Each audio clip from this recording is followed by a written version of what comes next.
Olá, Eliana Melhado, neurologista e especialista em dores de cabeça.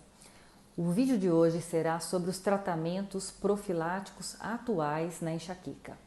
Lembrando que enxaqueca é essa terrível doença neurológica que acomete aí mais de 1 bilhão de pessoas no mundo, 3 vezes mais mulheres do que homens, e que ela realmente é a doença mais incapacitante em indivíduos de 15 a 49 anos.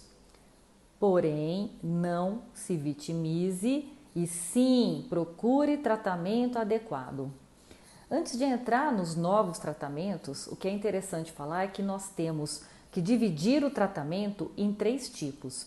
O tratamento sintomático, que é o tratamento da crise de dor. Eu tô com dor, o que eu vou usar? Esse é uma temática para um outro vídeo. O tratamento não farmacológico, que é, gente, uma mudança no estilo de vida, uma atividade física adequada, uma dieta adequada, um sono, ter um hábito de sono adequado.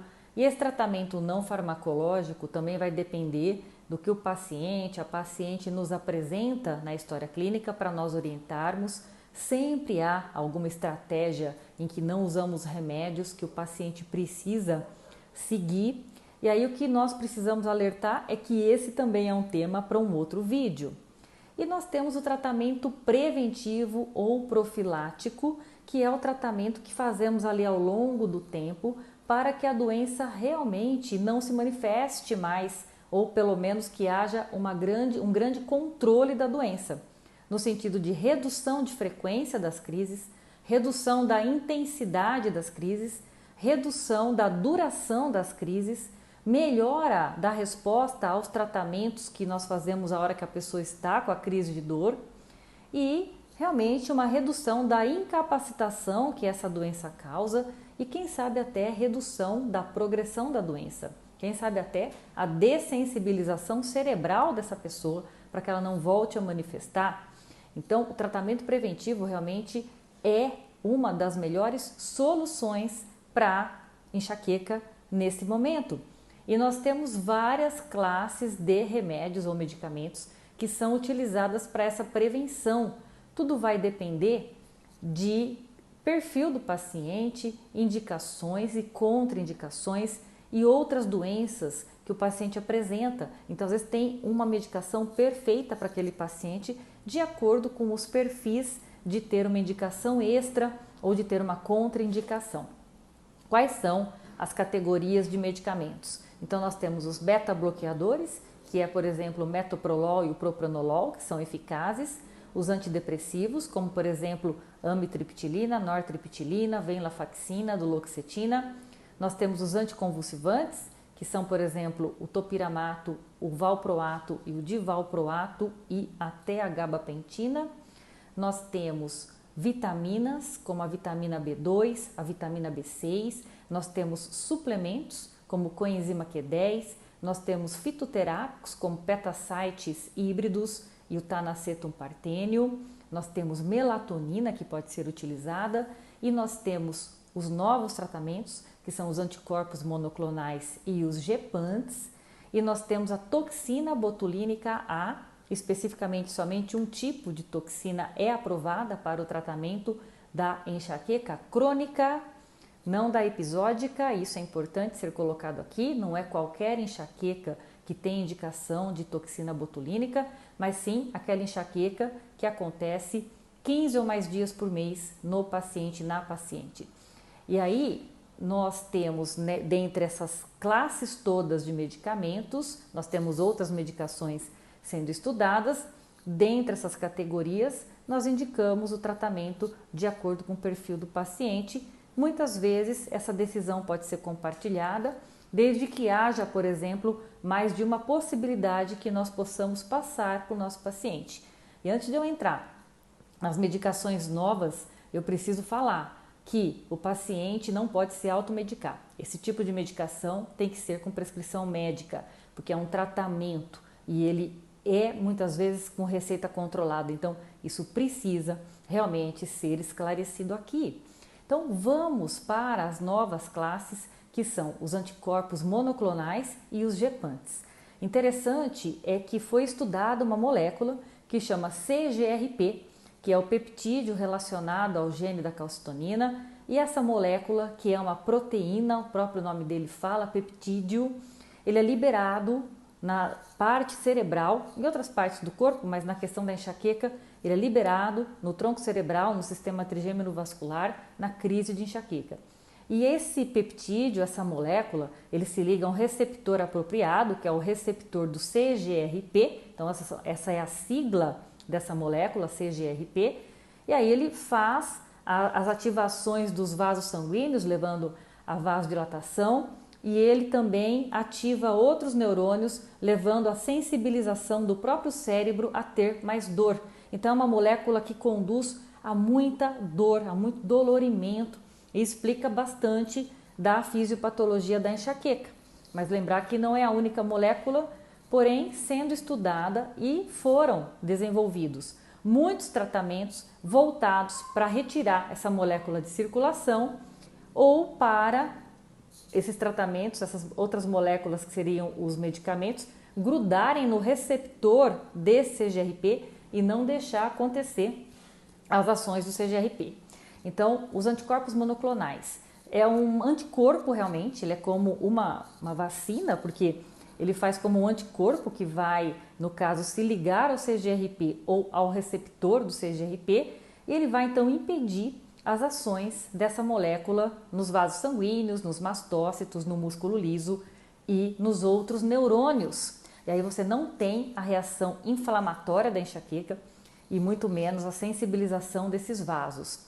Nós temos 4 anticorpos monoclonais, 2 estão no Brasil e 3 são contra a molécula do CGRP, ou seja, eles retiram o CGRP de circulação e somente um desses anticorpos se liga ao receptor.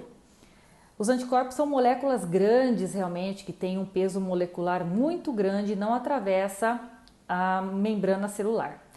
Nós temos, por outro lado, outras moléculas que foram desenvolvidas contra esse CGRP, que são os gepants. E esses são, no caso, medicamentos que também se ligam ao CGRP, tirando ele de circulação, ou ao receptor do CGRP, impedindo a ação deles. Qual é a diferença? Os anticorpos monoclonais, especificamente, foi verificado em estudos que eles são eficazes para prevenção. Eles retiram o CGRP de circulação ou se ligam ao receptor do CGRP e eles foram bons para reduzir a frequência, a intensidade, a duração das crises ao longo do tempo. A administração da maioria deles é uma vez por mês subcutâneo, mas nós temos um que é endovenoso. E o que nós temos no Brasil? Atualmente nós temos galcanezumab e fremanezumab. São 2 tipos, são contra a molécula, então ele tira a molécula de CGRP de circulação e eles são mensais, subcutâneo uma vez por mês, mais especificamente uma vez a cada 28 dias. Sendo que o fremanezumab pode ser administrado a cada 3 meses, então 3 injeções para fazer a próxima daí 3 meses ou uma por mês. E o galcanezumab tem uma dose de ataque com 2 injeções na primeira dose e depois segue com uma injeção a cada 28 dias. E dessa maneira, após no mínimo 6 meses de tratamento, o paciente vai apresentando ao longo do primeiro, segundo, terceiro mês uma redução da frequência, da intensidade, da duração das crises e da incapacitação. Os estudos mostraram grande eficácia com relação a tudo isso e também alguns dados de vida real, quando o anticorpo já caiu no mercado de trabalho, já tem estudos mostrando eficácia nos pacientes com enxaqueca. Os outros 2 nós não temos no Brasil, que é o erenumab, que ele é contra o receptor e tem nos Estados Unidos, porém não temos no Brasil. E o outro, que é o eptinezumab, nós também temos nos Estados Unidos e Europa, e ele é endovenoso a cada 3 meses. Então é muito interessante, é uma posologia cômoda, porque cada 3 meses o paciente vai no hospital, toma uma injeção EV e vai ficando bem da dor. Esse é um esclarecimento rápido para que vocês tenham em mente quais são os tratamentos atuais para enxaqueca e o que nós temos e não temos no Brasil. com relação ainda a essas moléculas novas, as moléculas que não são anticorpos monoclonais, que são os gepantes, mas que também retiram o CGRP de circulação, a maior parte delas é para tratamento agudo. Então, no caso, elas vêm aí para o Brasil, provavelmente a partir de 2024, 2025, mas a maior parte deles é para tratamento agudo. Então, eu estou com uma crise de dor, o que eu vou usar? Aí usa um gepante para melhorar a dor. Um deles, rimegepante, que vai chegar no Brasil em 2025, ele pode ser usado, muito interessante a proposta dele, para tratamento agudo. Então, estou com dor e o que eu tomo? Pode usar essa molécula. E também ele é usado dia sim, dia não, para tratamento preventivo. O atogepante e o brogepante são usados para tratamento agudo, mas ainda não chegaram no Brasil e ainda sem previsão. Outros tratamentos atuais, já que estamos aqui atualizando vocês a respeito disso, são dispositivos que são colocados muitas vezes no crânio ou no braço para melhorar a frequência e intensidade de dor. Não temos nenhum no Brasil atualmente, porém é uma proposta interessante para a gente reduzir o número de uso de medicamentos. Você coloca um dispositivo que é fora do corpo e aí ele pode ajudar com os seus pulsos, com a sua tecnologia, a melhorar a frequência de dores de cabeça. Porém, infelizmente, não temos aqui no Brasil, sem previsão de chegada, mas quem sabe eles virão.